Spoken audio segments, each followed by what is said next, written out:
Ben Croke, team manager at Shell V-Power Racing Team here in Adelaide, and we're just going to give you a look behind the scenes at what the crew does over a race weekend. So each car crew has a crew of 3 to 4 people. There's a number 1 mechanic, a number 2 mechanic, and a number 3 mechanic. The number 3 mechanic is typically a panel beater or a fabricator, and someone that's multi-skilled and can jump across cars and fill in should we have any dramas. The number 1 and number 2 mechanic are full-time guys on that car at the workshop and here at the racetrack.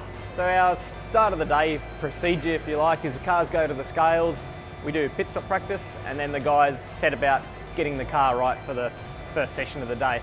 They put oil heaters on, water heaters on, we run the car up, check the oil levels, and then they'll typically do some setup changes and make sure everything's pointing in the right direction and the car's ready to go for the first practice or qualifying. During the race, the pit crew guys have to comply with the rules for refueling, so they need balaclava, socks, race suit, and we have to wear a helmet as part of the safety out there. So the data engineers that monitor the fuel going into the car for the pit stop, because they're standing right by the fuel tower, they need to be in the same fireproof gear as the crew members going over the lane doing the refueling. Typical race meeting hours for us is we're usually here sometime between 6:30 and 7. Pit stop practice early. The sessions then roll throughout the day. Then our nighttime servicing, depending on what time the race finishes, usually ends somewhere around 9 or 10 o'clock at night.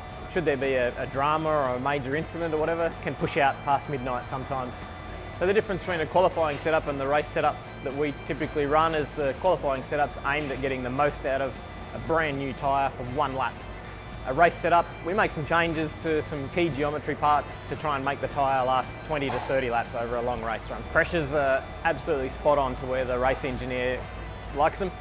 So at these long races here, like the Adelaide 500, where it can be pretty hot, we have dry ice over the top of a water cooler, and it circulates through and moves water around the cool suit, which is under the driver's race suit. Drivers all have to wear fireproof underwear under their race suit, as well as balaclavas, socks, the cool suit that's required. Obviously gets reasonably warm, so they need to look after themselves with hydration.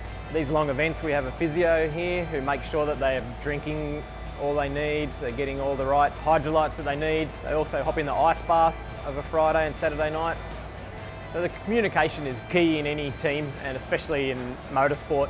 Our engineers are constantly communicating with each other on performance of the car, the strategy, what we're likely to do in the event of a safety car. Those messages are also conveyed to the crew so that they're ready to go should there be a safety car or they need to know when the car's pitting, and also what we're doing at that pit stop, whether it needs to be a tear off or even something as simple as fixing the driver's mirror that got bumped in. The communication between the driver and the engineer is probably one of the most important parts of the whole setup. The driver needs to let us know what's happening on the racetrack, what he's feeling, how the car's performing, and the engineer can look at the data on the screens and determine the performance of the car via the driver feedback and with the data they're looking at on the screen so that we can get the most out of our cars.